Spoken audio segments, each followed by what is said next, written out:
प्रधानमंत्री जी, आपने दो चीज़ों का जिक्र किया जिसके बारे में मैं पूछना चाहूँगी। एक तो वो जब आरबीआई में जब आपने कहा 2014 विजन वगैरह की बात कर रहे थे, तो जब आप कहते हैं कि ट्रेलर है, आपके स्पीचेस में कहते हैं अभी तो ट्रेलर है, मैं बहुत कुछ करने वाला हूँ, तो एक कस्बा होता है जो थोड़ा नर्वस हो जाता है कि करने क्या वाले हैं मोदी जी। एक वो नर्वस होते हैं जो दूसरी जिनका विश्वास आप पर पूर्ण तरह है, वो सोचते हैं कि हाँ अभी और काम बाकी है और मोदी जी उसे अंजाम देने वाले हैं। तो दोनों के लिए आप अगर हमें बताएं कि विजन क्या है कि 2047 तक किस तरह ये विजन सक्सेसफुल होगा, क्या आपका गेम प्लान है? जब मैं कहता हूँ कि मेरे मन में बहुत बड़े बड़े प्लान है और उसके लिए बहुत बड़े बड़े फैसले हैं, किसी को डरने की ज़रूरत नहीं है। मेरे निर्णय किसी को डराने के लिए नहीं है, किसी को दबाने के लिए भी नहीं है। मेरे निर्णय देश के सर्वांगीण विकास के लिए है, जन कल्याण के लिए है। देश के युवाओं के एस्पिरेशंस को मैं देर करना नहीं चाहता हूँ, मैं समय बिगाड़ना नहीं चाहता हूँ, उस अर्थ में मैं कह रहा हूँ। दूसरी बात है, ज़्यादातर सरकारों का स्वभाव होता है वो ये मिजाज में रहते हैं हमने तो सब कुछ कर लिया, हम तो सब कुछ करते हैं। मैं नहीं मानता हूँ मैंने सब कुछ कर लिया है।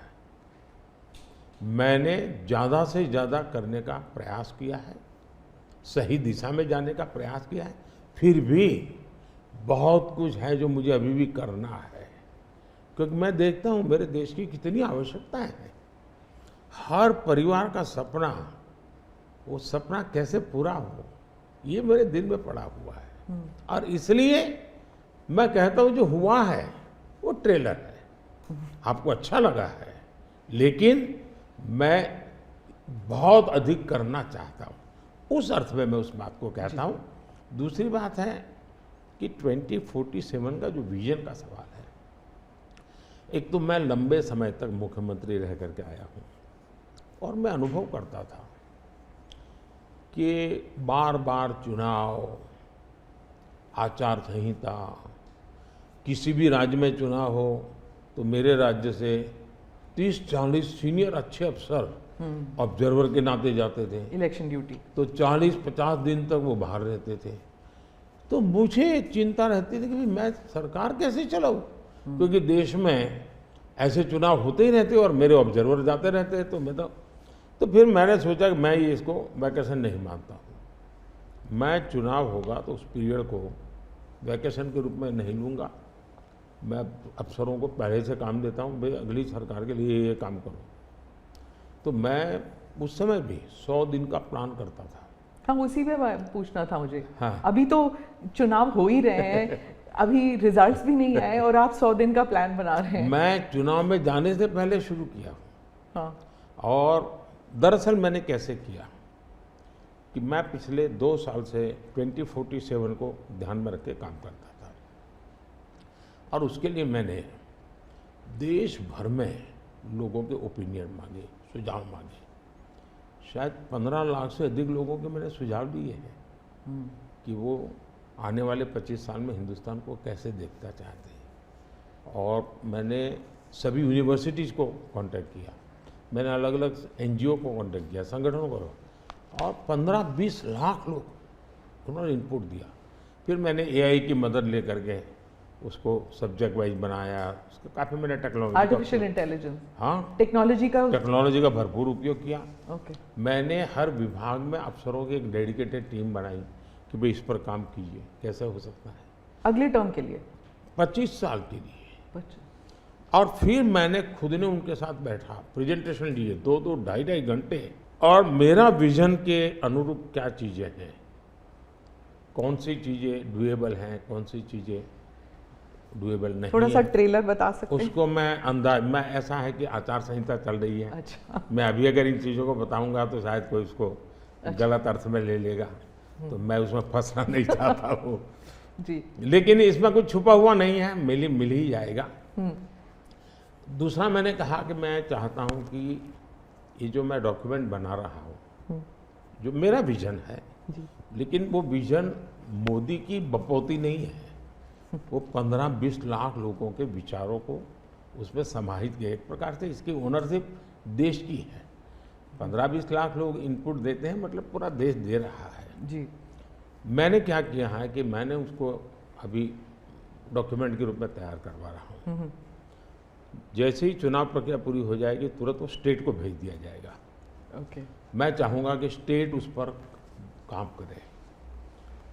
स्टेट को क्या लगता है, क्या हो सकता है, क्या नहीं। और वो सिर्फ बीजेपी स्टेट्स नहीं है, सभी। नहीं नहीं, पूरा देश, ये देश का है, ये भाजपा का नहीं है जी। ओके ये काम देश का है जी। फिर मैं नीति आयोग की मीटिंग बुलाऊंगा, उसमें इस पर व्यापक चर्चा करूंगा मुख्यमंत्रियों के साथ, और फिर उसमें से एक फाइनल चीज बनेगी। दूसरी तरफ मैंने अफसरों को कहा कि अभी जो हमारे सामने चित्र बना है, जो कुछ भी इनपुट आए उसके आधार पर मैंने अपने इनपुट दिए, उसमें से मुझे 3 हिस्सों में काम करना है। एक, बीजेपी का जो मैनिफेस्टो आएगा उसमें से करणीय काम तुरंत कैसे ले सकते हैं। दूसरा, ये जो 25 साल का हमारा जो एक खाका बना है, जो मेरा अपना विजन है, अभी तो मैं चाहूँगा कि मुझे और भी उसमें क्रिटिकल इनपुट चाहिए मुझे। मैं ऐसा नहीं मानता हूँ कि सब कुछ मुझे ही समझ और मुझे ही दिखता है।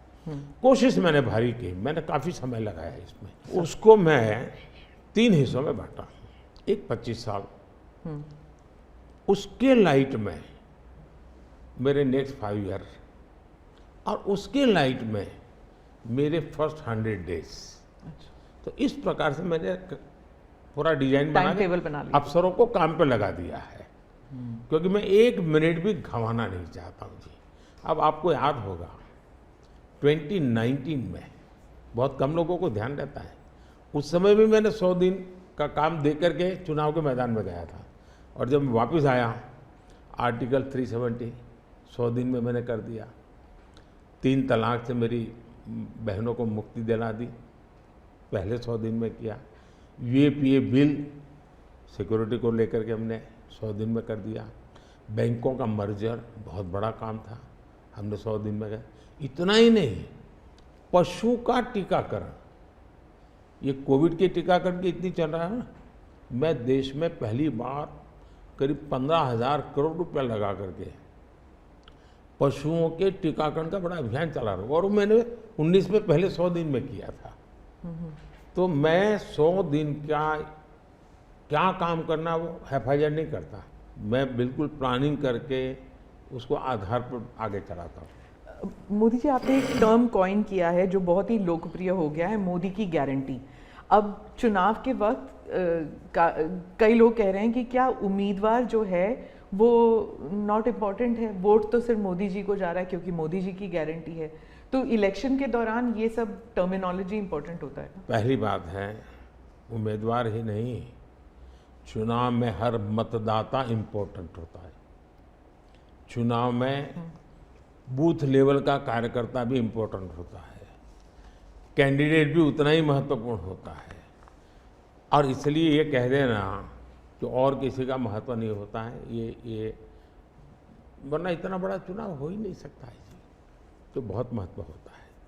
जहाँ तक गारंटी का सवाल है, आज हमारे यहाँ दुर्भाग्य से शब्दों के प्रति जो कमिटमेंट होना चाहिए, वो एक प्रकार से लग रहा है कि ये तो चलते का नाम गाड़ी, कुछ भी बोल दो, कहीं पर भी बोल दो, कोई जिम्मेवारी नहीं।